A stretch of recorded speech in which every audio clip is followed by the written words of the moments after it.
Oh, what's going on, everybody? Welcome to Bama Talk with John. I saw your comment. Pre-studio Ty. I didn't think about that when I was watching. I'm like, hey, there's Ty. I did add you in there. Yeah, I was sitting there and I was like, "Who?" I had that Conor McGregor. Who the heck is that guy? It was me. Yeah, I love that intro, man. I love that intro. That's great. I just love bringing back like the old kind of like where we started type days. You know what I mean? So like, I actually started on a cell phone. So, anyways, guys, yeah, exactly, on YouTube. On here to talk about some top 25 rankings, underrated, overrated, give our opinions and stuff like that. We'll have a couple more joining here in a little bit. But with all that being said, let's go ahead and jump into the comments here. By no Roll Tide Roll. Eric, what's going on, man? And of course, I gotta like pin this comment pre-studio Ty. Yeah, it's pretty funny. Go back and watch the beginning. I saw 3 fumbles, 120 penalty yards, 2 touchdowns called back, and still a blowout. The offense is scary good. Yeah, we definitely dived into that quite a bit last night. Perfect timing from Mike Jones. And what's going on, Roll Tide? All right, so with that being said, Ty, for the people on here, even though all the comments right now are from your channel, please let them know where they can find you at and all that good stuff. Hey, you can find me at Around the Table Sports, right? Tomorrow we will be going live 5:30 Central Standard Time. I will be talking about the Alabama game tomorrow. I was hoping the film would drop either last night or this morning. That way I could release a video. But regardless of whether I actually get the film I'll be releasing a video on that tomorrow. So be on the lookout. There you go. All right, so digging into this top 25, right? I guess we'll do it by tiers, and then when Jant and all them get in here, we'll kind of like get their opinion as we go here. You're looking at the top 5: Georgia number 1, Texas 2, Ohio State 3, 4, Alabama, and then Ole Miss sitting at 5. Is there anything really surprising or anything you really want to touch on in this top 5 that you would change? I don't know that I would change much, right? I think Alabama, yes, Bino's right. At the end of the day, that score made it look like Alabama had a blowout. And really, once you got that right tackle situated, the touchdowns flowed. But I do want to give credit where it's due. Shout out to USF. I said in my breakdown, John, I called you. We had about a 40-minute conversation, and I said, the pressure they send, how they send it, the way they disguise it, it's impressive. That was the one thing on their defense I was worried about. Part of me is like, okay, yeah, I'm very happy Alabama is still at 4. Another part of me is like, I really wish they would have had Alabama at like 6 to 7 to almost put the flame right back under the team and being like, oh, okay, we're being doubted now. We're being okay. Because I don't know. I love the it's Alabama, so you're not going to have an underdog mentality, right? But I do love that like us against the world mentality. But I can't say I would change anything. Tennessee is interesting at 7 because they look good, man. Ole Really Miss good. looks good. I might have Tennessee above Missouri. Yeah, I could definitely see that. The way Nico is playing right now, I feel like Missouri. I want to see Missouri play a team, right? So they got something coming up here in the next couple of weeks where they're really going to get tested. I want to see how good that defense looks after how they had to replace so much on that Yeah, it's defense. fair. Brandon Wilkins with a $5 donation. Thank you, brother. We are fine. Proctor and Pritchett need to start going forward. Defense is a lot better than we thought it would be. We're going to be fine. Yeah, we got plenty of time to fix things. In my opinion, look, we play Wisconsin, which I don't think is a huge threat. Are they a threat? Of course, any No. team is a threat, but Hot take. USF, there's a reason why I do these breakdowns. And I know that I even had a comment, nobody in here, but a comment of someone almost insinuating, why are you doing this? It's USF. We're going to kill them. And I was like, because the style of the fight matters. Yep. Wisconsin doesn't have the scheme that they're bringing to the table that scares me like USF scheme scared me. USF didn't scare me. The scheme scared me, right? And that's why I love playing them before you play Tennessee, who has better athletes. Yeah, you're basically playing Tennessee, just the talent is a little bit different, clearly. Exactly. It's a great learning experience. Yeah, so and luckily we got that 3 weeks prior. I believe it's like, well, a couple weeks prior, obviously a little bit longer than that. But yeah, Roll Tide smooth. We got quite a few in here already. So, all right. So, in my opinion, it, we'll call it what it is. I'm bringing back Nick Saban. I don't care if Kalen DeBoer is there, right? Rat poison, right? You're still at 4 after you did have a struggle. When I get it 42, you know what I mean? You put up 42 points. It looks better than what it probably, than what it is, right? So it took us 3.5 quarters to understand that Formby shouldn't have been at right tackle. And or like I said in my video, or we could have gave him some help. Because if you go back and watch the game, the dude was given no help. There was no tight end on his side to chip block, none of that. He was on an island by himself. Granted, I think a lot of that had to do with you go back to Western Kentucky film. He looked amazing in that game. And I think maybe they could have overloaded him and put a little bit too much on him, considering they moved Booker to the left tackle position, right? And then bring in Vandegaard. So I think it could have been a mixture of just that combination and maybe having a little bit too much faith in Formby on that right tackle position, thinking he was just basically more ready than what he was. So, Yeah, and one of the things that when I did my other watch through, I noticed is sometimes the protections just weren't on point. And I don't mean from a tangible standpoint, I'm talking theoretical. So before the ball is ever snapped, and Aaron Murray just did a video on this, and he made some really interesting points, right? About how there was a play where we had 3 wide receivers on one side. They had 3 guys kind of near the line of scrimmage behind the defensive line, and our offensive line was sliding protection left. But yeah. Aaron Murray's point that was really interesting is, but they need those 3 guys to cover your 3 wide receivers. So that's not going to be where the pressure is coming from unless they're doing like a complete sellout blitz. They have to have those guys over there to account for your wide receivers. So everybody slides left. And then there's 2 or 3 guys coming completely unchecked, and there's only 2 blockers accounting for them, Formby and Miller. And so the numbers did not add up.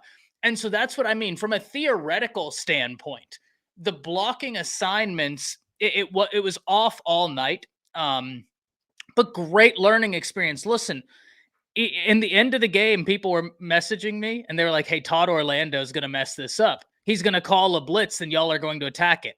One of those runs, we did attack the exotic blitz. Yep.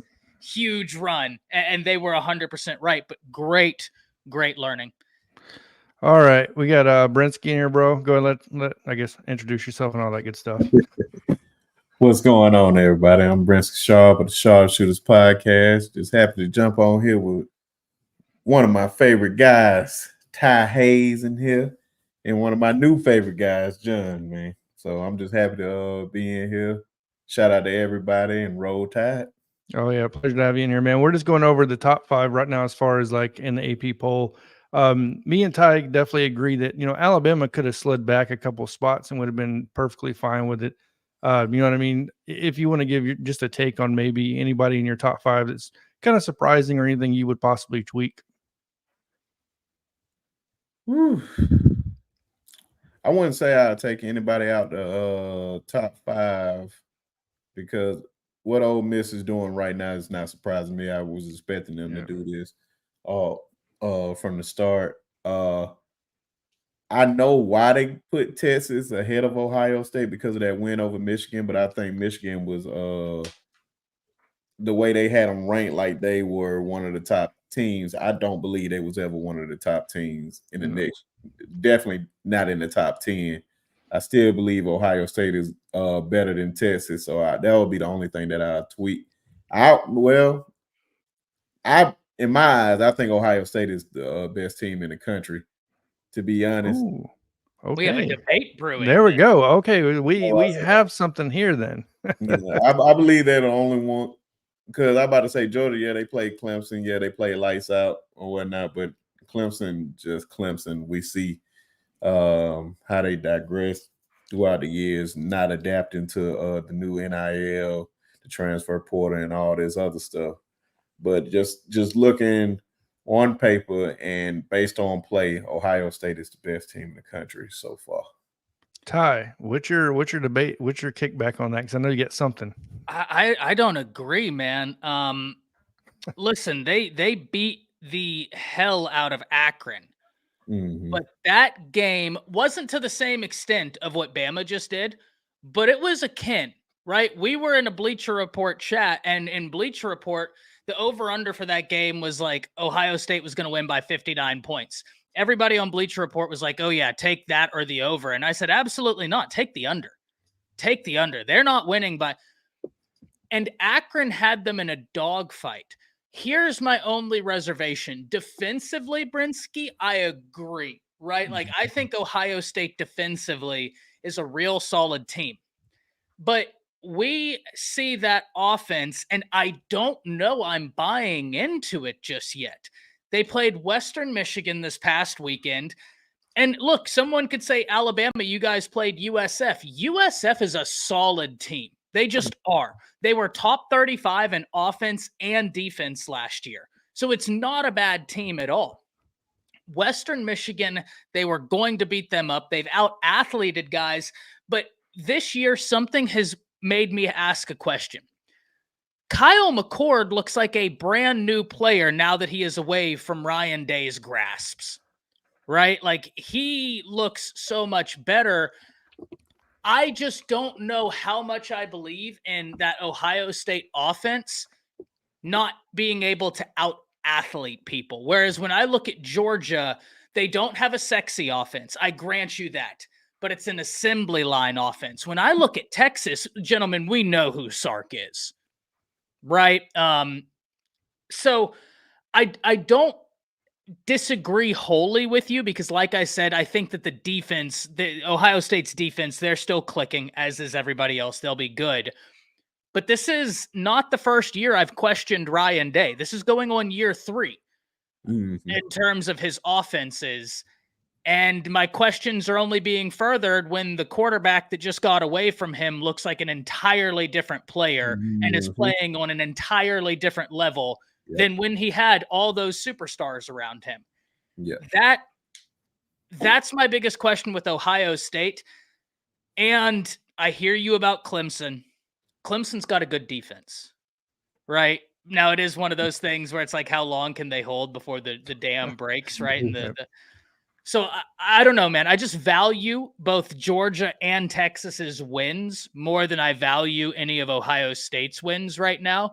But it is also Ohio State. In terms of talent, I completely agree with you. I think it's the most talented team in the country, top to bottom. Can they get the offense clicking? I don't know. Yeah. I'm just going to give my quick one sentence input. If you guys aren't paying attention to Jeremiah Smith, you got to watch that dude play. He is unfreaking believable. So shout out to Ebony Carter in the house and a whole lot of people in here, obviously, already. So shout out to everybody because we got quite a bit to talk about here for a minute. So with that being said, you brought up a good point, Ty. Tennessee, you could have definitely moved them up. Nico looks good. I think the defense, look, they got one of the best defense players in the country. He's probably going to go top 3, 4 in a draft. Josh Heupel's done amazing things at Tennessee, and it's nice to see certain programs come back, including in that conversation, which we'll get to in a little bit, is Nebraska, right? So, and when I look at Oregon at 9, it's hard for me to stomach what I've seen the past 2 weeks. I watched both their games, and it's hard to watch Oregon at number 9. And I'm not blaming Dylan Gabriel because that man has done almost everything he can for that offense to a certain extent. I think when you just look at it as a whole, for me, the number 9 for Oregon is kind of a thing I could push them back to maybe 10, 11, or 12. What do you guys think about that? Brinsky, I'll let you go because, even better, we know who's going to rant. I'll let y'all go because this is where I start having some problems with the rankings. Is this 6 through 10? It's where my problems start. Well, let Jance go ahead and introduce himself. Tell everybody where they can find you at, brother.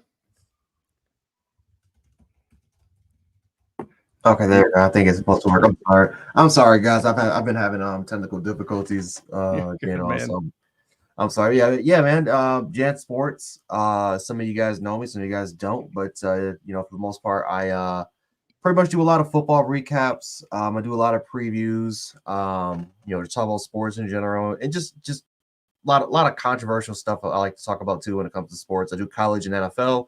So if you guys like that sort of content, make sure to subscribe and to all my social media platforms. Jant Sports on YouTube, Jant716 on Twitter, and then Jant Sports again on TikTok. All right, so Jance, I'll go ahead and let you. I guess we'll get your take real quick on the top 5, and then we'll move on to what we were just talking about, 6 through 10. So the top 5: Georgia, Texas, Ohio State, Alabama, and Ole Miss. Is there any controversy on there? We just kind of all agree that maybe you can move Alabama a couple spots back, and we wouldn't really have a problem with that. Oh yeah, there's a lot of controversy. Why is Missouri? Why is so I don't know. So here's a take. I don't think I'm gonna be completely honest. I have an issue with this entire top 10. Okay. The entire top 10 I have an issue with. Oregon should not be in the top 10. Penn State definitely shouldn't be in the top 10. And then I'm gonna say this. I think Alabama should not be in the top 10. I don't think we should be on this list. Because we haven't proved that. We haven't proved it. We have not proved that we are a top 10 team. That South Florida game was embarrassing. It just was. You can't play like that and expect that you're going to be a top 10 team, especially over USC. USC deserves to be in the top 10. And Ty knows exactly how much I hate USC, but they deserve it. They deserve to be a top 10 school. They've done everything in their power to kind of do it. I think Miami should move up. I mean, Miami, I think so far has played at least one Power 4 school, and they've been dominant pretty much the entire time. I think they should be able to move up in the rankings as well. Again, I agree with you. I think Tennessee. I think Tennessee. There's an argument for them to kind of move up as well. I think Ole Miss is fine.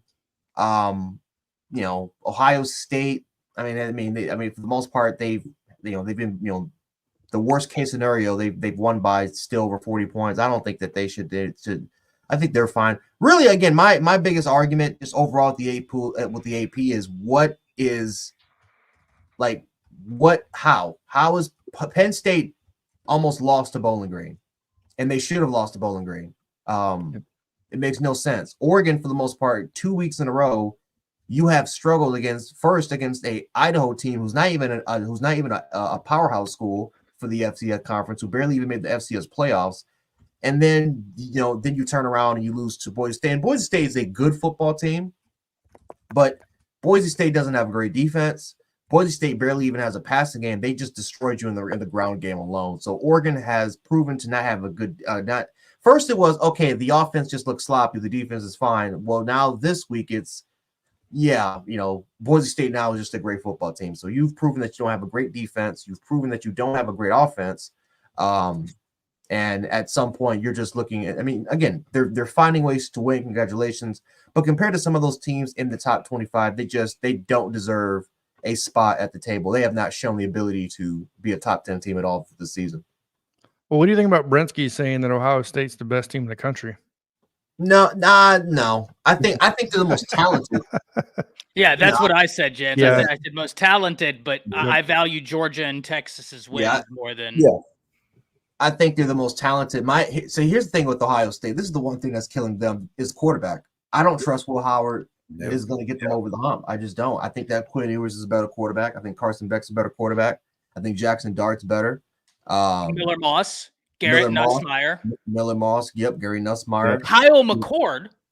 Kyle McCord, man. Kyle McCord is playing his ass off with the Syracuse Orange. Shout out to, that's a hell of a coaching staff. They got an all-star cast of coaches down there in Syracuse. It's nuts. But no, it's just way better quarterbacks than Wilma Howard. And, again, you take Kyle McCord for Syracuse, and you put him on that Ohio State football team. Yeah, Ohio State is winning the national championship if majority of that roster can stay healthy. But no, Ohio State, I think they're going to be a very, very good football team. They should win the Big Ten Conference, but no, they should be staying away from them. Mm-mm. Yeah, the only thing that's always been my problem with Ohio State is just that quarterback position, because I seen what Will Howard did against Texas last year towards the end when they should have upset them in Texas, and I was never sold on him. So he has a lot to prove with Ohio State to show me. But I think they have that much talent that this is the year One, they should win the Big Ten easily. Yep. When they get in the playoffs, and for damn sure they better not lose to Michigan. Ryan Day may just be fired after. At first I said he has to win the national championship if he lose that game, but after seeing how they played against Texas, if he lose that game, they probably just fire him on the spot because it wouldn't make any sense for them to lose that game now. And then when you make it into the playoffs, it should line up as of right now. If I'm just lining everything up from what I see right now, it's either going to be a crash course between them and Georgia. And I believe they have overall everything. They have a better secondary. I think they have a better D-line. I would say Georgia has a slight edge on offensive line. Quarterback, they had an edge. I'm talking about Georgia now. Receivers, Ohio State definitely has the better receivers. Yeah, but the quarterbacks, that's where we have to see. We got to see. And But you can lean on those running backs. You definitely can lean on them running backs. Shout out to Cam Ward as well, quarterback down in Miami, doing great things.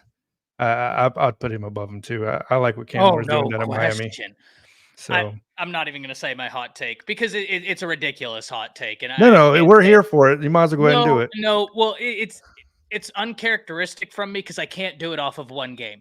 I need at least 3 to 4 before I give you this take. Here's what I will say. If DJ Lagway keeps playing the way he is, I'd take DJ Lagway over Will Howard. Well, he's more talented. So yes. Yeah. I would definitely say that. Yeah. Didn't Lagway break their freshman record in Florida? And listen, I know people, it's one of those things where it's like, oh, well, they played Samford, right?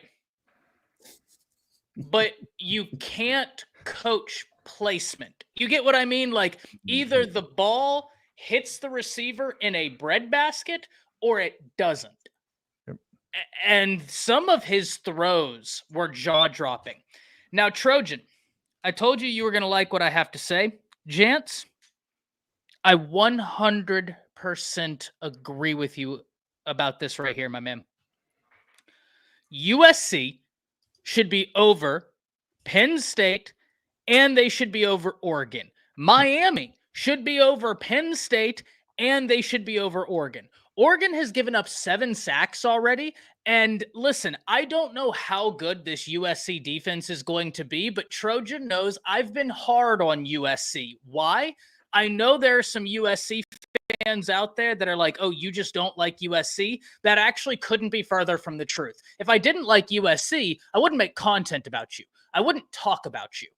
I am hard on USC because there are a few brands in college football that when they are good, I think college football is better. I want USC to be good because I think it's more entertaining in college football, right? I want them to be good.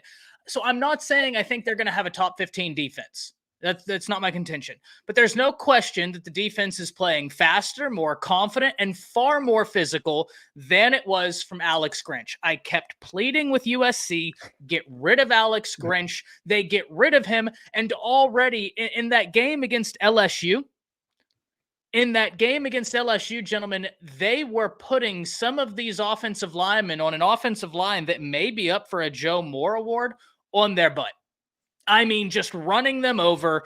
That USC defense, it's not that they have the depth that you would like it to have, but what I asked for all season is show me something that gives recruits a reason to believe in you. I think that's why USC has had so many decommitments from these defensive guys under Alex Grinch, because they go play football and it's like, oh, it's still the same old thing. Why should I believe? This is different. This looks like a reason to believe, right? Even if you finish as the number 40 defense in the nation, that's a vast improvement. And that's all I've ever asked for. I completely agree. USC should be over Penn State. Penn State almost lost to Bowling Green. That was pathetic, right? And Oregon, they've given up 7 sacks. Ginty ran all over them, and I get it. That's the best running back in college football. I mean, do y'all know he has, I think, what is it, 12 yards short of 500 yards, and we haven't even gotten to game 3 yet for him. Yeah, that's in ridiculous. 2 games, he's almost a halfway to 1,000-yard season. He's putting up video game numbers. Watch out for him to end up in New York for the Heisman. He is putting up unreal numbers. USC should be over Penn State. They should be over Oregon, and so should Miami. USC has a win against a ranked team on this list. Who is Oregon beat this year? Who is Penn State beat this year? If we're going to rank teams this early, let's have it mean something. Yeah. That's my biggest problem with this right now. USC has a top 20 win. Penn State almost crapped the bed against Bowling Green. Oregon almost crapped the bed against Boise State, though it is Boise. For my ball knowers, for my ball knowing guys and gals out there, you know who Boise is. You don't want to play them. That's my big thing. Miami and USC should be taking the place of Penn State and Oregon. All right. So moving on, 11 through 25. And Brinsky, I guess we'll start off with you. Is there anybody that just surprises you? Maybe they're in the top 25 or same thing, kind of overrated or underrated in this list? Whew. It's a tough question, I know. Just by the looks of it, I'm really, really surprised that Notre Dame is still in the top 20 with that loss. That's kind of crazy to me.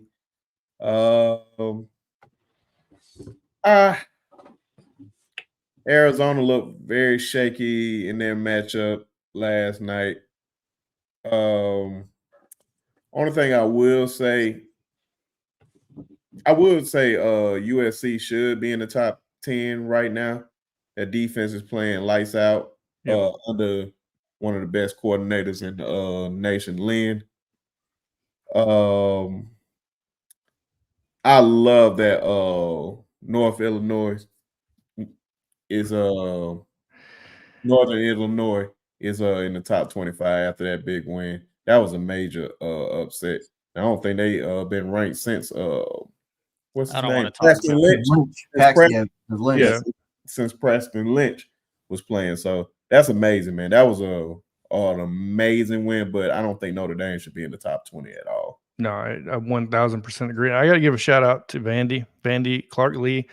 Looks like he's got that program moving possibly in the right direction. They're 2-0, scoring over 50 points a game. I think it's somewhere around that. So yeah, I'm trying to give them some type of love as much as everybody likes to shit on Vandy. So anyways, great coaching job coming soon. Yeah, exactly. Jance, you got anything to say? Yeah. How is Louisville in the top 25? What have they done? Who they? Same. I don't know. I don't know what they've done to earn the respect of the top 25. If we're going to award Nebraska for beating Colorado, for them to be in the top 25, that to me that just makes no sense at all. I don't think they've really proved anything but beat. Kind of confirmed that Colorado was just a bad football program. Iowa State, I thought, had a good win against Iowa. I don't think Iowa's that good, but I can understand why Iowa State is in there because you beat a Power 4 program. I think Iowa's going to be a solid. I mean, they're always a very disciplined, solid football team. Right. I think that, I can understand why they're kind of in there. I think Clemson should. We punish losses, man, especially when it comes to top 25 sort of matchups. I'm one of those people that I like to, especially this early in the season, I like to reward teams like LSU. I think LSU should move up the rankings because it's kind of like, well, you played USC, and USC is I think USC is going to be a very good football team, and you went 1-1. The problem with that LSU though is that they struggled against Nichols, right? You can't struggle against Nicholls State for 3 quarters and then think that you're just going to move the ranking. So. I just, it's like, yeah, I mean, otherwise I would have kind of moved them up. Let's see. I think Oklahoma State's fine. Kansas State. I mean, Tulane's a good football team. I think Tulane is they're on the wave of Boise State. They're a very dangerous non-Power 4 team. But I don't know. I think Syracuse should be on this list. I think South Carolina should make it to the 25 as well. South Carolina might just have the best edge rusher in the country, and he's a true freshman, Dylan Stewart. I mean, he's a monster. Unbelievable. So I just, I think that he actually has a big argument to really make it. I'm trying to think who else. Is there anybody else? Do I think? You know what? I'm also going to say this as well. This is going to be some controversy, some people. I think UNLV should make this list. I think UNLV is very underappreciated. They got weapons. They got dudes on that offense, especially at the receiving position. They got some killers, and so that's a non-Power 4 team that I think a lot of people should keep an eye on is UNLV. Of course, for those who really don't know, right, like what are the notable wins? Well, they beat Houston, which Houston isn't really a world beater, but they embarrassed them. And Oklahoma struggled. As a matter of fact, that's another team that we need to bring down. We need to bring Oklahoma. How the hell do you barely win that game 16-12? Like they did everything in their power to lose that game. Of course, Houston's terrible, but man, oh man, oh man, like UNLV embarrassed them. And so that's going to be a shaky team to kind of watch out for though as well. Besides that though, I mean, like I said, I would move Arizona down. You can't, I mean, the first week you struggled mightily until the fourth quarter. Week 1, the second week again, you struggled again against Northern Arizona. I mean, you're struggling against the D2 school at that point. Arizona right now, I just don't think they're as good as last year. You're losing Jeff Fish. You lost some other players to the NFL to the transfer portal, Jake Kyle, Jordan Morgan. You lost some pretty big losses there. And like I said, you got McMillan and you got Fafita back, but I just look at the offensive line, look at the defense. It's just nowhere near as impactful as they were last year. So I think that's a team that will continue to slide. I think Syracuse also has an argument to make a top 25 just because of just quarterback play alone. I think Kyle McCord has been amazing. But Boston College is, I think Boston College has been solid. Northern Illinois, I do want to award them because they did beat Notre Dame. But I agree with I agree with Brensky. Notre Dame has no business being in the top 25 just because they beat an A&M team that we just don't know. We don't even know how good they are. They have no passing game. They should not be in the top 25. So before I move on to Ty, I do have to ask you guys a question because we haven't talked about this yet. Oklahoma State sitting at 13, right? They beat Arkansas, but if you watch the game, Ollie Gordon basically did nothing to the running, right? It's to the very end of the game. Is this rewarding Oklahoma State for beating Arkansas? Is Arkansas still not really that good of a team? And like, how are we playing on this Oklahoma State at 13 situation? So I was going to say that's the only I am in 1,000,000,000% in agreement with everything Jant said, except the Oklahoma State at 13. Yeah. Now here's where it gets difficult. What do you do? Yeah. Because Kansas State had a struggle win. OU had a struggle win. LSU has a loss. Michigan got the doors blown off of them. I mean, I know that the score looked bad, but rewatching that game, holy hell. Wow. Notre Dame. Completely agree about Louisville. Arizona has struggled. Iowa State, I actually think there's an argument where Iowa State could be over Oklahoma State because here's my thing. Oklahoma State, in my opinion, they won the game. I have never seen a team do more to say, please, yes, beat me than Arkansas. I think there's an argument that that's the game when this year ends, Sam Pittman's reign ended at Arkansas and Bobby Petrino's began. How do you hold out? And it's not like Arkansas stopped Ollie Gordon. They just didn't use him, which is the biggest brain. How can I make sure that the opposing defense doesn't stop my best player? I don't use him. Then I control everything. It was the most inconsequentially stupid thing I've ever seen in my life. And somehow still they pulled it out. I mean, Oklahoma State has one of the most impressive wins I've seen, not due to anything they did, due to everything Arkansas did. It was spectacular. I picked Arkansas to win, and then we had a mortal lock segment. And I'm like, no, I'm not saying Arkansas is going to cover. They're going to outright win. So OSU at 13 is really intriguing to me. And Jance, I'm interested to hear your take on whether you would keep them at 13, what you would do, because here's where I sympathize. And this is where I I think I get where you're coming from. What do you do outside of this? Because it's been a bunch of struggle wins. Teams have losses. What do we do?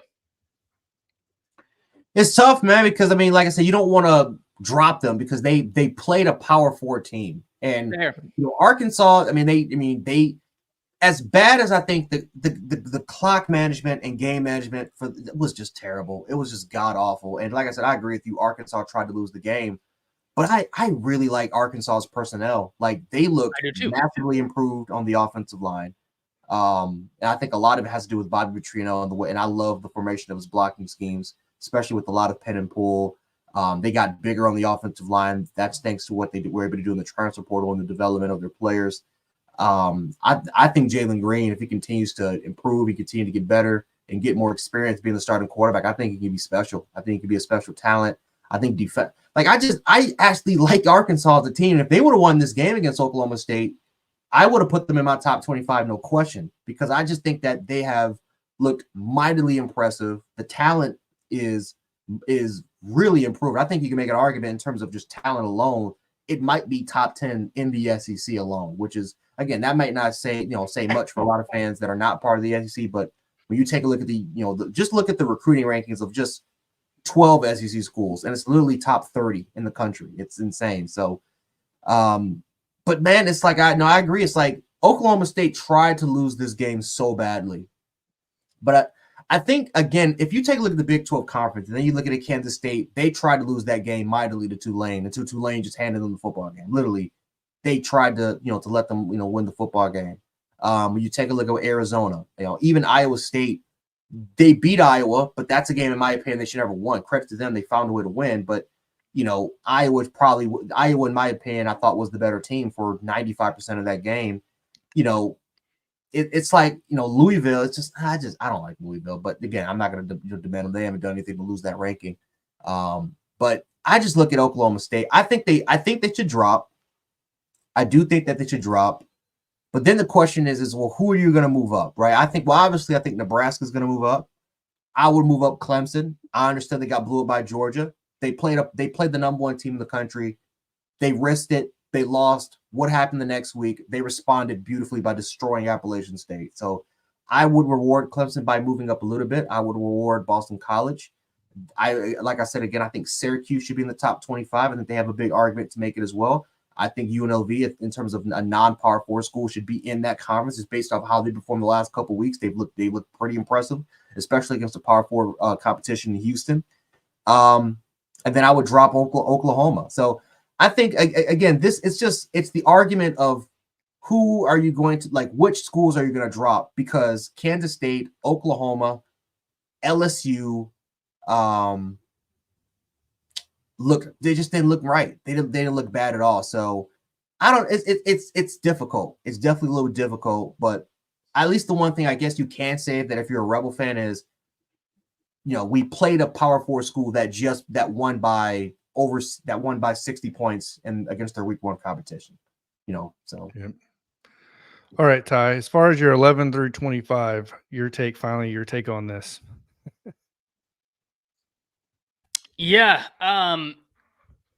This is where I often wonder if we should roll out the top 25 in parts, right? Like after week 2, you go 1 through 10.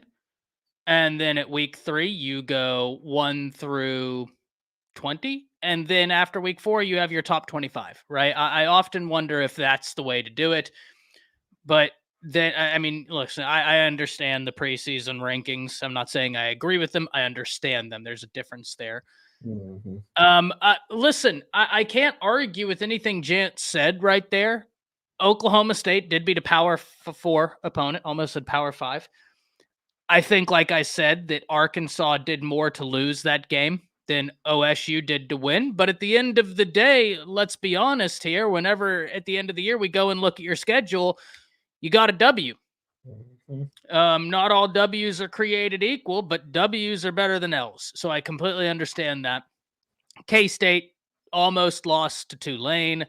I do agree. I think Tulane is a solid team. Oklahoma, this is where, like, the defense is solid. Like, that defense is looking right.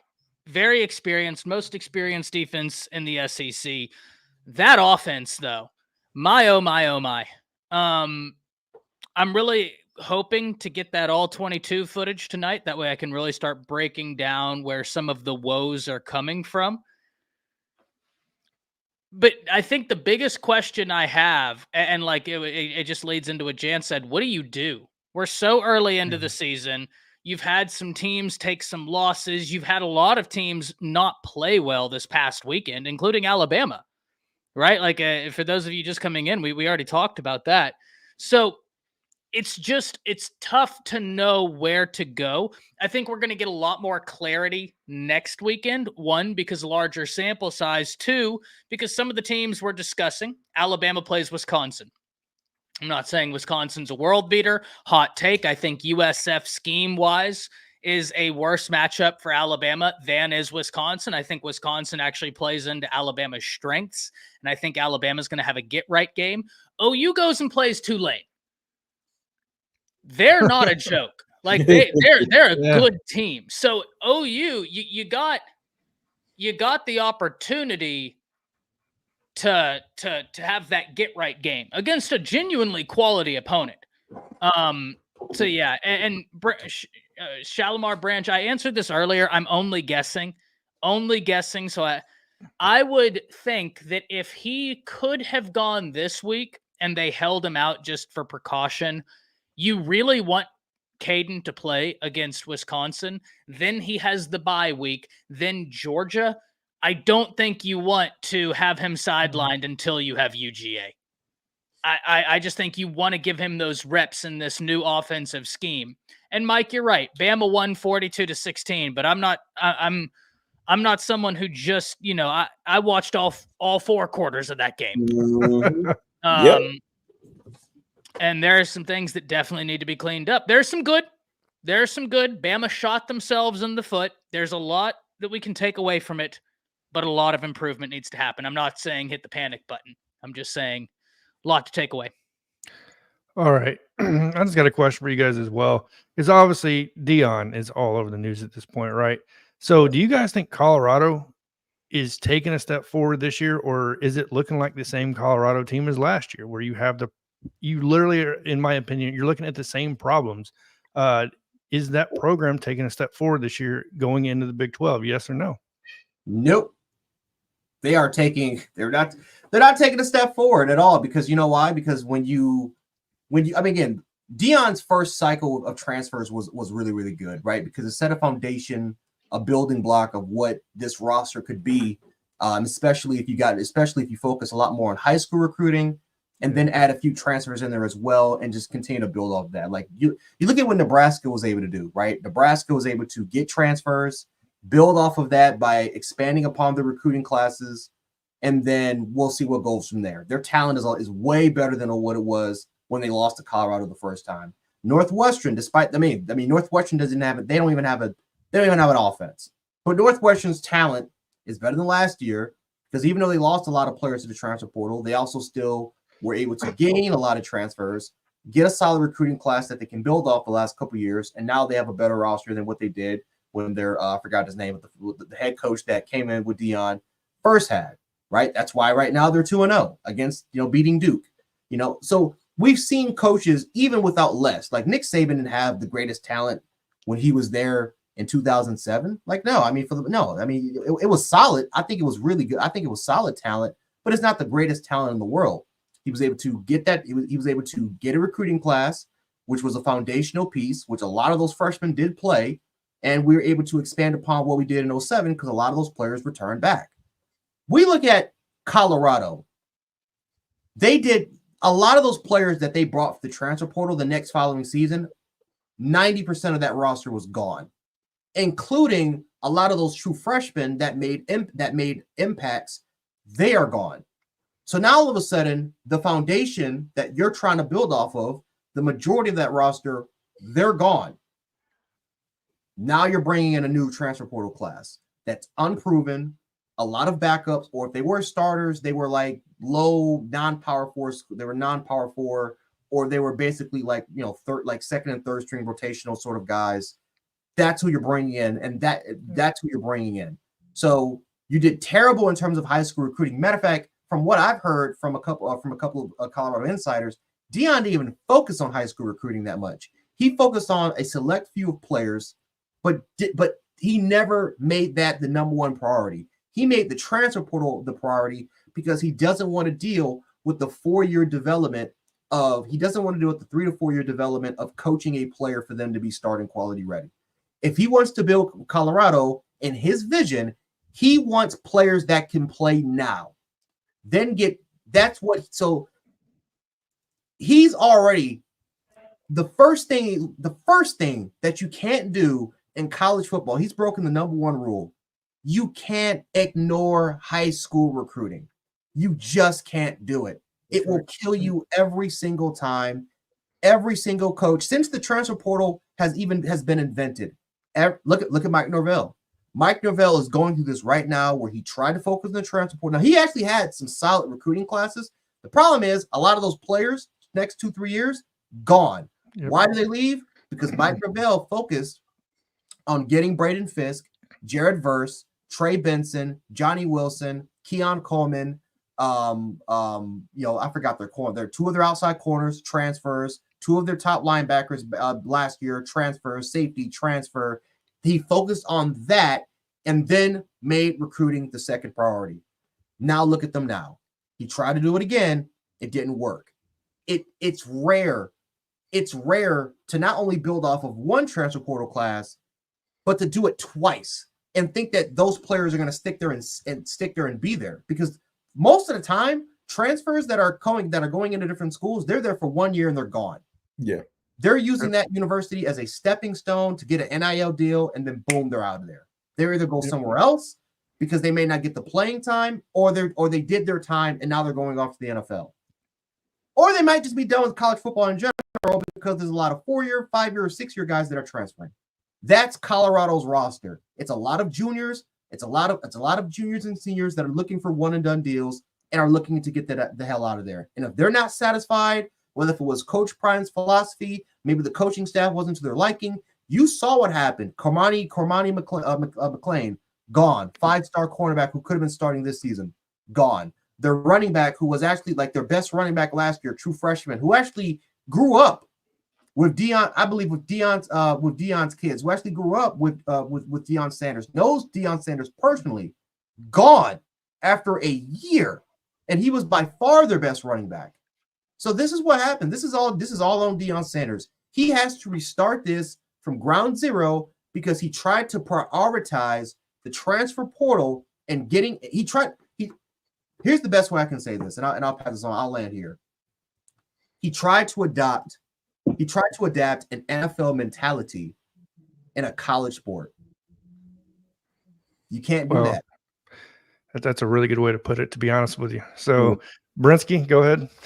I'm about to say James basically knocked it out of the park. I've been defending Prime for a long time, and one thing that Jan said that was extremely important: recruiting is the number one thing. It's one of the most important things in college football. You cannot just do away with it altogether. You have to keep recruiting these guys, developing these guys, and if you depending on juniors and seniors, which you probably only get 1 year out of them, you're not going to go far, and you don't have nothing on the back end to depend on. You're just going to keep getting guys that was probably on the bench somewhere else, or they just unhappy somewhere else, but they're not really those guys that you really want. So you're going to have to put your head down and do some recruiting like you would do it for Julian Lewis, but he can't just be the only guy that you're doing it for. Just get guys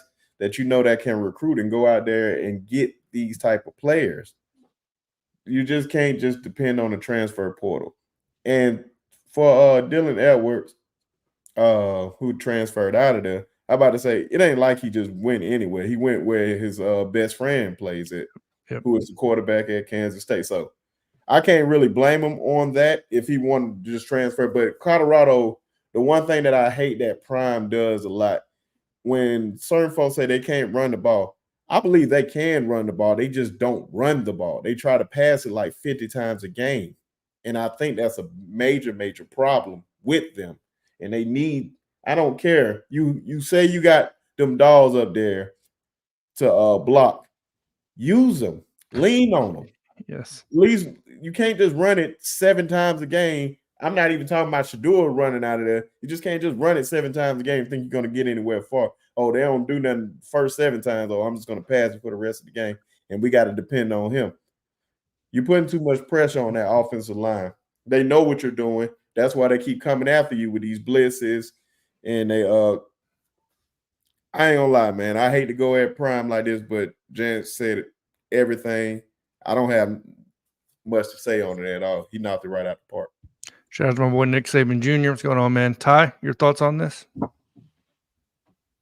Yeah, so I don't have a ton to add, but this is what I will say. Mike G said he had 0 talent and had to do something. I don't blame him. I don't disagree. Year one, you're 100% right. I have no problem with the coach going somewhere, looking around and saying, I need to do a total rebuild, and turning to the transfer portal to try and build a foundation to hype is a very powerful thing. I always say this. Hype is a very powerful thing if used right. Yep.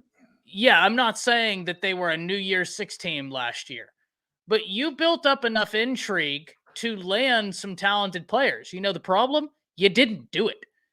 You cannot continue in the transfer portal year after year after year, neglect high school, and think you're going to get ahead. Gentlemen, Michigan was a very talented team last year, but I don't think they were the most talented team in the nation last year. I think that they were one of the most talented teams. But you know what Michigan had? They understood each other. They had so much continuity together. Football is not basketball.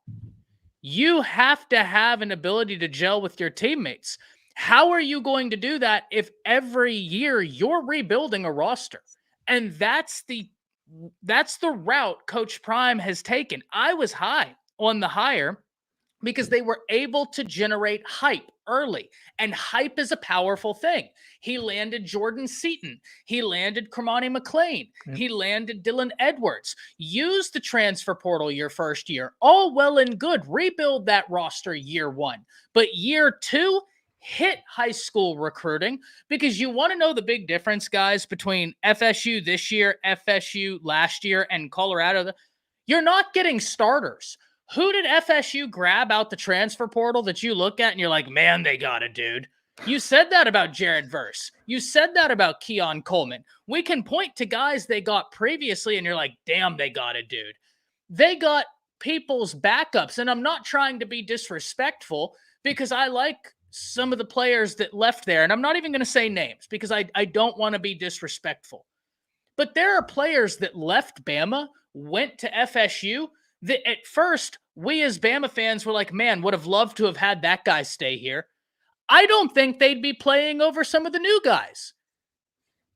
You lost some defensive backs. I don't think that some of those defensive backs, barring Caleb is the only one that is, excluded from this conversation. Ain't got to be explained. Yeah. You wouldn't have played. Red Morgan would have played over you. Damani would have played over you. Zabian, Zay, Day-Day. Like, these guys would have played over you. Devontae Smith. So it's like, you have to be able to get starters in the transfer portal. And then the one thing that I've had a bone to pick. The transfer portal is meant to be used as a Band-Aid, not as the end-all, be-all. I have a bone to pick with some of the Colorado media. And if this gets clipped and sent to them, who knows what happens next.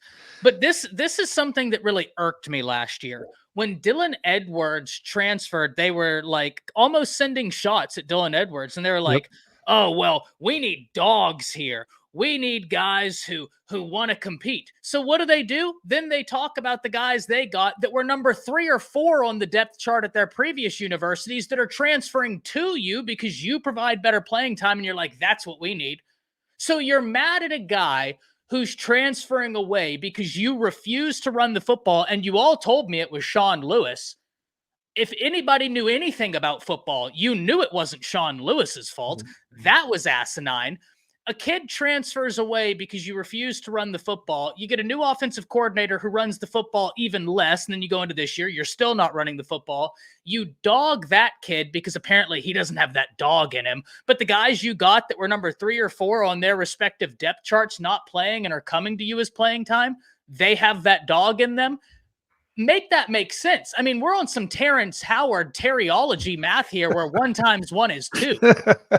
I mean, we are on some other stuff here with that. I saw that, and that fired me up so bad because I'm like, there's no way you actually just made that argument with a straight face. But you did over and over again, and you kept dogging Dylan Edwards. He doesn't have that dog in him. He doesn't want to compete, so we're going to go get the guy that's transferring so that he doesn't have to compete at his other place. Yeah, that'll fix it. What are we doing here? I don't know. Well, so just a real quick question before we get off here, guys, because we're about to hit an hour. So my question to you all, I guess, would be what I think we can all agree. Shedeur Sanders is a pretty good quarterback. Travis Hunter is a hell of an athlete. Great, in my opinion, outstanding wide receiver, like top tier. He's a really good defensive back. What happens when they leave? You know what I mean? Like that's my posing question is, it looks like there's just nothing put in place, in my opinion, to when these guys leave and you fall back to this. What's Colorado going to really do at that point? Like, go back to the transfer portal once again, like we keep saying. And I always say, you know, it's like you said, it's meant as a Band-Aid. I call it supplemental income. You have a main job that you make money from. Then I do Uber on the side for supplemental income. Dog, that pays the few little bills I don't want to mess with them. You know what I mean? The bulk of my money. It's the same thing. Jameson Williams comes in. Jahmyr Gibbs comes in. These guys come in for 1 year, go to the NFL, right? They fixed immediate issues we had. So, yeah, no, I couldn't agree more on the whole situation. I just wanted to get you guys' take on that because it seems to be a trending thing right now. And I know a lot of people are going after Shedeur Sanders because he left the field 2 minutes early right before the end of the game. I don't know if you guys saw that yet or not.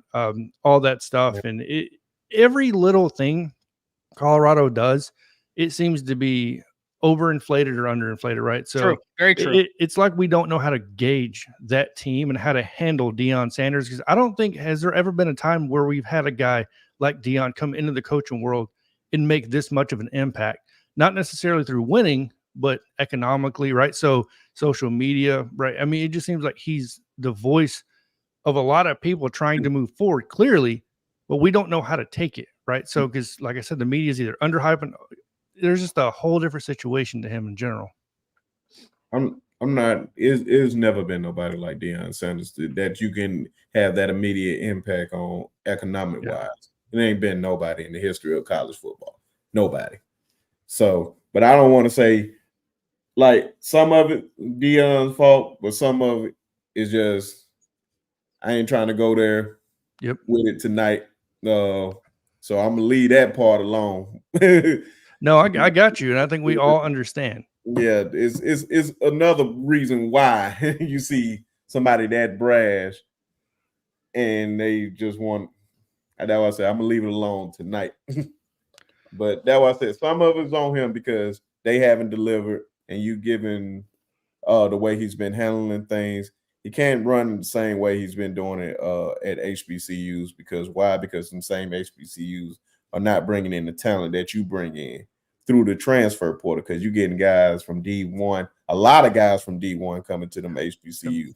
But the problem with that, you thought you can do the same thing at these D1s. But these guys are getting 5-star guys out of high school, plus they're getting transferred. You're not getting those 5-star guys. You only getting one, probably 4-star, maybe 2, and the rest of them transfers. Can't recruit like that. Can't play like that. Can't coach like that. No, I got you. All right. Any last words on that, Jance or Ty or anything? Are we good? Yeah, I'll say this: the moment he prioritizes high school recruiting, that's when he'll be successful. That's 100%.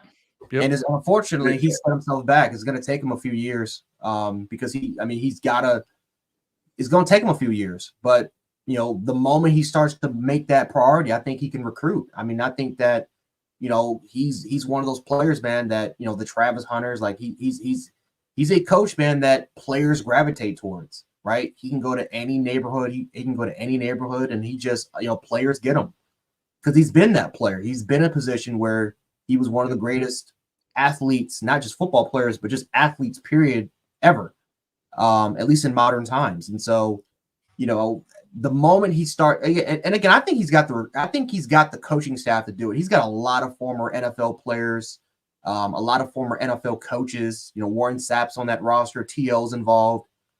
Chad Johnson is also kind of involved in that, not this year, but but next year he'll be a lot more involved with Colorado's coaching staff.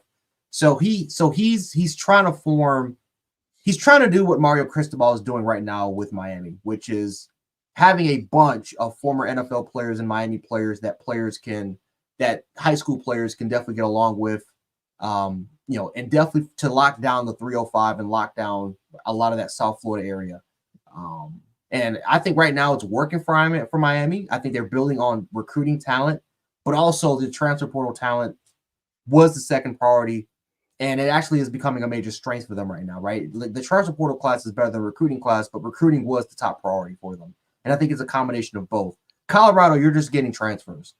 High school recruiting, besides Jordan Seaton, I can't name any other high school recruit that Deion's had that has been impactful for them that's currently on this roster. So the moment he focuses on recruiting is when Colorado can take it towards the next direction. But the more he's going to continue to play like and to coach like an NFL, sort of franchise, yes, he'll sell out a lot of games, but sooner or later, Colorado fans, they'll get sick and tired of it because, yes, we're on social media, but we're getting embarrassed also in front of the world. And so we'll see what happens. Yeah, well, I mean, yeah, it's great to have a social media team when you can't use it to your advantage of winning games and doing the things you need to do, kind of becomes a moot point. Ty, any last thing before we get off here?